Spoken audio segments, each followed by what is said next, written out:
Welcome to Unfrazzle, a podcast for solo business owners with a big vision who are ready for a kinder, more sustainable approach to productivity. I'm Louise Miller, and each week I share bite-sized insights to help you step away from the hustle, stop faffing and stay focused so you can make your brilliant ideas happen and make a bigger impact in the world. Before we dive into today's episode, if you enjoy what I'm sharing here on Unfrazzle and you'd like to support the podcast, you can buy me a cuppa by going to buymeacoffee.com/Louise Miller and making a one-off donation. I'll pop a link to that in the show notes. Okay, grab yourself a cuppa and let's get started. I know how tempting it is, how compelling it is to believe that there's a quick fix or a hack that's going to solve all of your productivity problems, and that when you find it, you'll be fixed. Your productivity will skyrocket, you'll be able to focus for longer, tick more things off your list, stay on task instead of bouncing around all over the place, and ultimately get more done. I've fallen into that trap myself, tempted by the planners and the apps and the books and Asana or Trello, but none of those things work because they're missing a big piece of the puzzle. So let's take Asana as an example. Yes, it can be a really great way to manage your to-do list and your tasks, particularly if you have a team and you need to collaborate. But for it to work, in other words, for it to help you do the right things at the right time, you need to be crystal clear about what you're actually putting into it.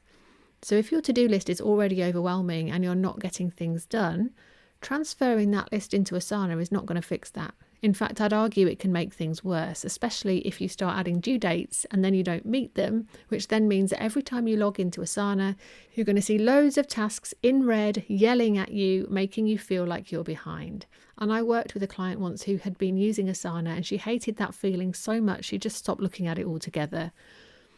So when you understand that simply setting up a new task management system is not going to help your productivity, it kind of raises the question, well, what will help?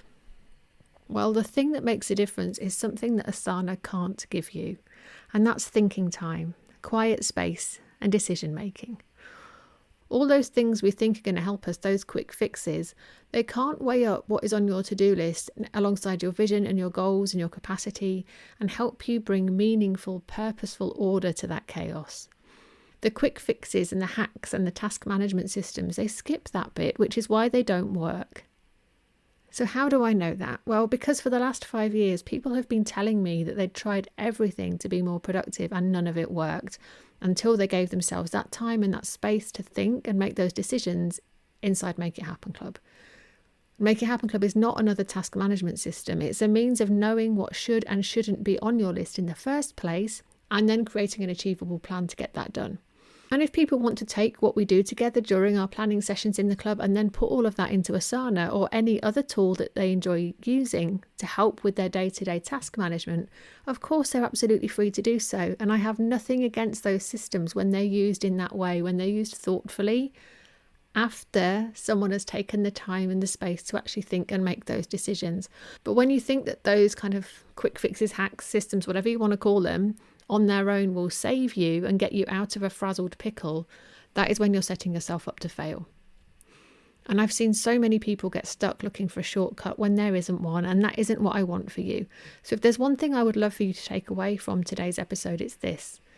You can only be more productive when you know what's important, when you know the capacity you have available, when you have the self-awareness and the tools that you need to move through any obstacles that might trip you up, when you pay attention to what works for you day to day, and when you can see and really feel the connection between the things on your to-do list and what you want your life to look and feel like.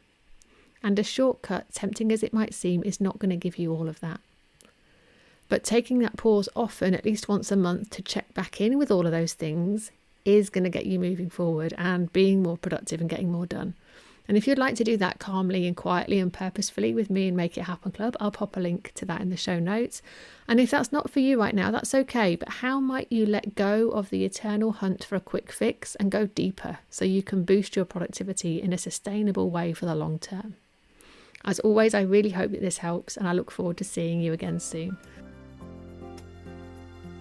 Thank you for listening to Unfrazzle. If you enjoyed this episode, please share it with a friend who needs a dose of calm productivity in their life. And I'd love it if you could leave me a rating and a review, as that will help more people discover this podcast. If you'd like to hear more from me to help you stop faffing and take back control of your time, you'll find a link to join my mailing list in the show notes, and I would really love for you to join us. So thanks so much for your support, and I look forward to seeing you next time.